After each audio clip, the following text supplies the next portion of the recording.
നമുക്കിന്ന് നമ്മുടെ ഗാർഡന് ഒരു കുഞ്ഞു മേക്ക് ഓവർ കൊടുത്താലോ? അപ്പോൾ ഇത് മഴയ്ക്കൊക്കെ മുമ്പേ ഞാൻ എടുത്തൊരു വീഡിയോ ആണ്. ഇപ്പം ഇതല്ല അവസ്ഥ. അപ്പോൾ അന്നെങ്ങനെയാണ് നമ്മൾ ചെയ്തതെന്ന് നോക്കാം. ഇങ്ങനെ കുറച്ച് ടൈലൊക്കെ ഇട്ട് ആയിരുന്നു ഞാനിതൊന്ന് സെറ്റ് ചെയ്ത് വെച്ചിരുന്ന്, കാടൊക്കെ കിളുക്കാതിരിക്കാൻ വേണ്ടിയിട്ട്. അപ്പോൾ ടൈലിൻ്റെ ഇടയ്ക്കെല്ലാം ഫുള്ള് മണ്ണെല്ലാം കയറിയിട്ട് ആകെ മൊത്തം ഇടങ്ങേറായിട്ടുണ്ട്. അപ്പോൾ ഞാൻ ടൈലെല്ലാം പൊളിച്ച് മാറ്റി. എന്നിട്ട് ഇതുപോലത്തെ കുറച്ച് പ്ലാന്റ് നമ്മൾ പറിച്ചുകൊണ്ട് വന്നിട്ടുണ്ട്. ഒന്ന് കൊത്തി ഇളക്കിയിട്ടുണ്ട് കേട്ടോ. അവിടെ ഒന്ന് ഇഷ്ടികയൊക്കെ വെച്ചൊന്ന് ലെവലാക്കി. നമ്മളിതിൻ്റെ ഇടയ്ക്ക് നടാൻ വേണ്ടി പോകുന്ന പ്ലാന്റ് ഈ ഒരു പ്ലാന്റാണ്, നമ്മുടെ പീനട്ട് പ്ലാന്റ്.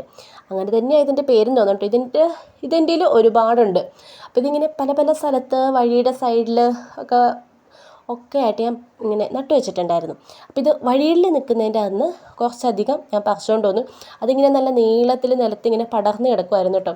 അപ്പോൾ ഇതുപോലെ കുഞ്ഞു കുഞ്ഞായിട്ട് മുറിച്ചിട്ട് നമ്മളത് ഇതുപോലെ ഫുള്ളങ്ങ് നട്ടു കൊടുത്തിട്ടുണ്ട്. ഇപ്പം തന്നെ ആകെ മൊത്തത്തിലൊരു വൃത്തിയും മെനയായിട്ടുണ്ട് കേട്ടോ. ഫുള്ള് നന്നായിട്ട് ഈ ഒരു ഏരിയയിൽ നട്ടു കൊടുത്തിട്ടുണ്ട്. നമുക്ക് നടക്കാനുള്ള ഒരു ഏരിയ നമ്മളിതുപോലെ കട്ട വെച്ച് തിരിച്ചിട്ട് ഇതുപോലെ പ്ലാന്റ് നട്ടു കൊടുത്തു. അപ്പോൾ ഇത് നന്നായിട്ട് പടർന്നു വരുമല്ലോ.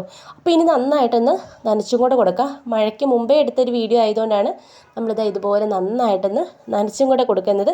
ഇപ്പോൾ ഏകദേശം പ്ലാന്റൊക്കെ പിടിച്ചിട്ടുണ്ട്. ഞാൻ അടുത്തൊരു ദിവസം വേറൊരു വീഡിയോയിൽ നിങ്ങളെ കാട്ടിത്തരാം കേട്ടോ.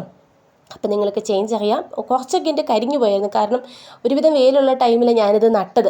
അതുകൊണ്ട് പിന്നെ എൻ്റെ സൈഡിലുള്ള ടൈലൊക്കെ ഒന്ന് വാരിക്കളയണം. അപ്പോൾ ഈ ഒരു ഗാർഡൻ കുഞ്ഞു മേക്ക് ഓവർ ഇഷ്ടമായോ? വേറെ എന്തെങ്കിലും ഐഡിയ ഉണ്ടെങ്കിൽ പറയണേ.